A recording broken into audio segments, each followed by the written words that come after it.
Hi అండి, అందరికి నమస్కారం. నా పేరు కిరణ్. ఇప్పుడు మనం మాట్లాడుతున్నాం బ్రహ్మముడి సీరియల్ 6 ఎపిసోడ్లో ఏం జరుగుతుంది అనేసి మనం మాట్లాడుతున్నాం.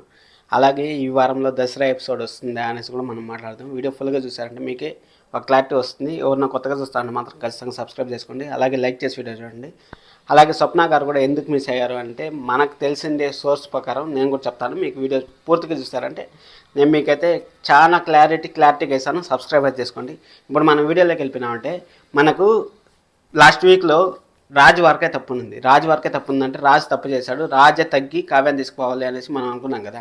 కానీ లాస్ట్ వీక్లో కంప్లీట్గా డైరెక్టర్ గారు ఏం చేశారంటే మన కావ్యత కూడా తప్పు చేశారు. కావ్య తప్పు చేశారంటే కావ్య ఎక్స్పోలో పెట్టడం అదంతా తప్పు అంటే తప్పు కాదు. ఎందుకంటే కావ్య ఇప్పుడు పొట్టిచ్చినారు, మనకు కూడా పొట్టిచ్చినారు. పొట్టిస్తే అన్నం కడుపుకోటి కోసము ఇంట్లో కూర్చోలేక ఏదో ఒక పనికి పోతాం. అది ఎలాంటి పని అన్నా కానీ ఎవరు అసలు మనకు తెలియకుండా జరిగిపోయింది. అది జరిగిపోయినా ఏం జరిగిపోయినా అది మన చేతిలోంచి జరిగింది కాబట్టి మనమే బాధ్యులు అవ్వాలి. అది అందుకోసం అనేసి ఇప్పుడు కావ్య కూడా తప్పు చేసింది. కావ్య తప్పు చేసినప్పుడు రాజు తప్పు చేశాడు. ఇద్దరు తప్పు చేసేటప్పుడు ఇప్పుడు రాజు వచ్చి ఎవరు ఏమి చెప్పినా కానీ అసలు ఎట్టయిపోయినాడంటే నేను ఆ మాట చెప్పకూడదు, అంత ఇదైపోయినాడు అంటే బ్లాస్ట్ అయిపోయినాడు అనుకోండి. బ్లాస్ట్ అయిపోయినాడు. ఆడేం జరుగుతుందో మీరే చూశారు కదా శనివారం ఎపిసోడ్లో.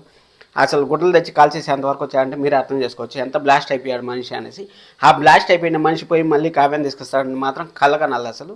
అందుకోసం అనేసి అపర్ణ గారు గుడికి వెళ్ళారు కదా. గుడికి వెళ్ళిన తర్వాత మన కావ్య కూడా ఏం చెప్పింది, మా అత్తగారు నమ్మితే చాలు, నాకు ఎవరు నమ్మినా నమ్మకపోయినా అనేసి అత్తగారి దగ్గర నుంచే సపోర్ట్ వస్తే చాలు అనేసి అనింది. అత్తగారు అయితే 100% నిన్నే నమ్మేశారు, మనం దాని గురించి ఆలోచించలేదు.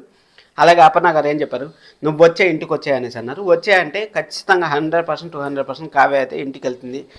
ఎలా వెళ్తుంది ఏమనేసి మనం అది డైరెక్టర్ గారి చేతిలో ఉంటుంది, నా చేతిలో కూడా ఏం లేదు. ఎందుకంటే నేను ఒకరోజు నిన్న పొద్దున 8:30కి అయిపోతే సీరియల్ నేను చూసేది అయిపోతాయి. ఈ రోజు పొద్దున్న 8:30 వరకు ఆలోచిస్తూనే ఉంటాను. మీకు తెలీదు, ఆలోచిస్తూనే ఉంటాను. ఆలోచించి నా మైండ్లో వచ్చే ఆలోచనలకి సీరియల్లో జరిగే మైండ్లో ఆలోచనకి చాలా డిఫరెన్స్ ఉంటుంది. నేను ఒక రకంగా ఆలోచిస్తే డైరెక్టర్ గారు ఒక రకంగా, రైటర్ గారు ఒక రకంగా అన్నీ ఆలోచిస్తారు. కానీ ఖచ్చితంగా కావ్య అయితే వెళ్ళేదానికి ఛాన్సెస్ అయితే 100% 200% హై ఉన్నాయి. వెళ్ళిపోతుంది కూడా. ఎందుకంటే కావ్య కూడా మిస్టేక్ చేసింది కాబట్టి కావ్య ఇంకా అక్కడ పోయి వాళ్ళ